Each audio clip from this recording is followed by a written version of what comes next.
What do we do then with the idea that there's 8 billion people on the planet, there's a whole bunch in the UK, some were born like in a bin, and I went to a private school and had a nice life.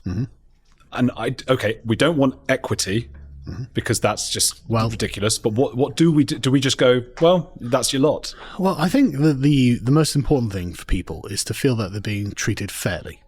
Right? That's because as soon as we get off of ideological language like equity, equality, liberty, all this sort of stuff, and say, okay, but on the basis of how we feel about these things, am I being treated fairly? And so there was an example, I think it was in Cheshire, of a young chap who had looked his entire life to join the police force, and so he'd got the right qualifications, he'd done the right training, and they denied him on the fact that he was a white man, and he sued them successfully over that. Brilliant. Right? And this is obviously unfair. It's not fair that because he is a white man, it's not fair that because you're a white man that you shouldn't get to promote and present your own documentaries. That's just not fair. Like that's not right. And we don't need a massive ideological apparatus to come to that conclusion. Any person can come to that conclusion as their own personal judgment. Well, if you were to strongman their argument, would it not be, as a white man, I've had so many different advantages which are immeasurable, but possibly had an effect on where I am today? Yeah, but how's it unfair that you've had those advantages? Because they didn't and I did. How's that unfair? I think that's a definition of unfairness, isn't it? I don't agree. Just because you've got something and I don't have something, it doesn't mean it's unfair. But I didn't work for it. I just was given it without having to do anything. Yeah, but that doesn't mean that it's unfair. So what would be unfair? Unfair is something that happens despite you deserving this thing. So, for example, you deserve what you have because your parents gave it to you. There's no one more deserving than the things that a parent gives to their child, right? No one else deserves my love that I give to my children more than my children deserve it. No one is more deserving of that. Is it? But then if we flip that, the child that's born in a bin, they deserve that? No, I'm not saying they do.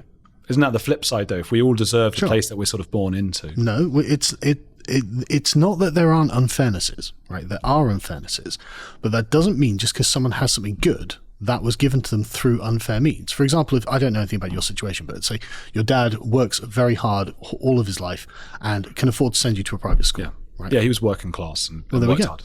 But I didn't. Sure, but that doesn't mean it's not. That doesn't mean it's unfair.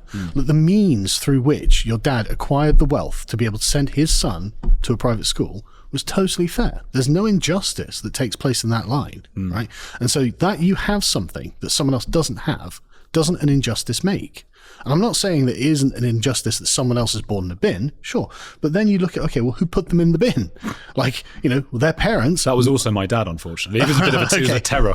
Maybe on that case. But the point is that there isn't a necessary connection between these two things. And so to arrive at the point we're at now and say, well, you're going to have to lose what you were fairly given for what someone else, to rectify an unfairness someone else experienced that wasn't at the hands of anything that any of the people who brought you to where you are, that's an injustice in and of itself. It's a really difficult one. I get what you're saying, and I've thought about this recently because a friend was saying, there was an article, I don't know if it was at the BBC or wherever it was, that most people, a higher percentage of people had been at private school who ended up going to these high jobs and things.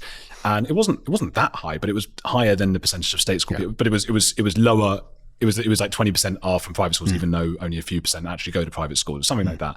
And I was thinking like, oh yeah, that is an unfair advantage. And then I thought, but there has to be some reason that the parents made the sacrifices to send their kids to that school. Yeah. I think we make an assumption that everyone who sent their kids to private schools is like living in a helicopter or something. I don't know. That's the thing. All rich people live in helicopters in my mind. But a lot of them probably most of them made huge sacrifices. And in my case, my siblings weren't able to go to a private school. It was like a sort of Sophie's Choice thing. Yeah. And I've ended up cleverer and better looking than them as a result. That's lucky for you. Well, what can you do? It is a hard one though. Yeah, why send your kids to a school like that? And I don't know what the answer to that is unless you go, well, abolish private schools then. You shouldn't have it. I don't know. What's the underpinning desire to abolish private schools? It's not to improve everyone's education. It's to reduce the education of those people that got to go to the private schools. Reduce the gap between... Sure, it reduces the gap, but the practical effect is that no one gets the excellent education now. Everyone gets the same mediocre, comprehensive education that everyone gets from the average failing British school.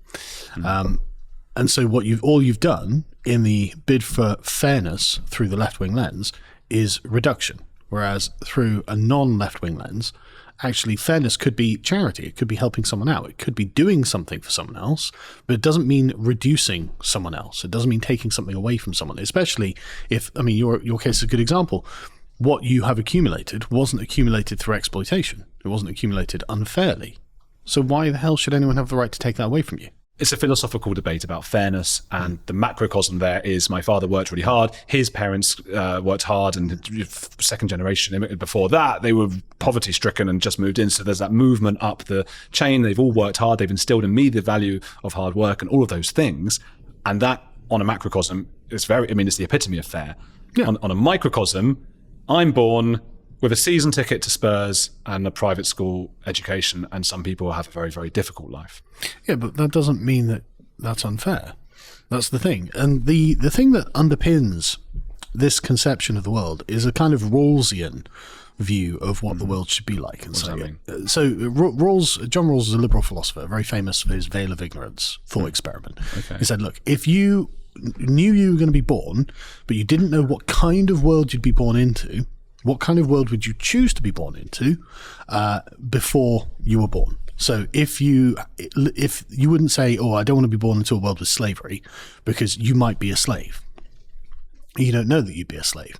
And so you roll the dice, oh, you got a 1, now you're born as a slave. And so you in the original position would say, well, I don't want to be born into a world of slavery because I might be, but all that means is that you want to be born into the communist utopia, right? Because you don't want to take any chance that, oh, there might be something that's bad. So I want to be sure that I'm always going to have exactly as how much money or wealth I need. I want, to be born into a world that's got a pleasant temperature all year round. You're gonna make up a fantastical utopian position, which will never happen, right? And so the problem with this sort of thought experiment is what it presumes is actually that you have the power and authority to change anything about the world, right? So because when you look at what you've done in your little hypothetical here, you've ascribed to yourself the power to determine, I'm going to take that person's stuff away and give it to someone else. So this is like godlike power that you've assumed that you're entitled to in remaking the world to eliminate unfairness.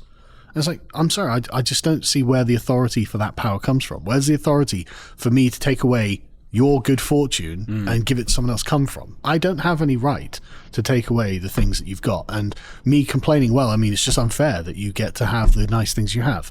Well, A, you can't demonstrate any unfairness. And B, I don't think that is unfair. And C, if I then arbitrarily took it away from you because someone else doesn't have that, that's very unfair.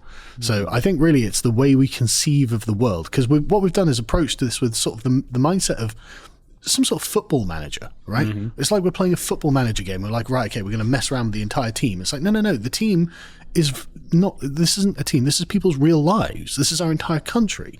People actually get to do things with their own life that you aren't in control of.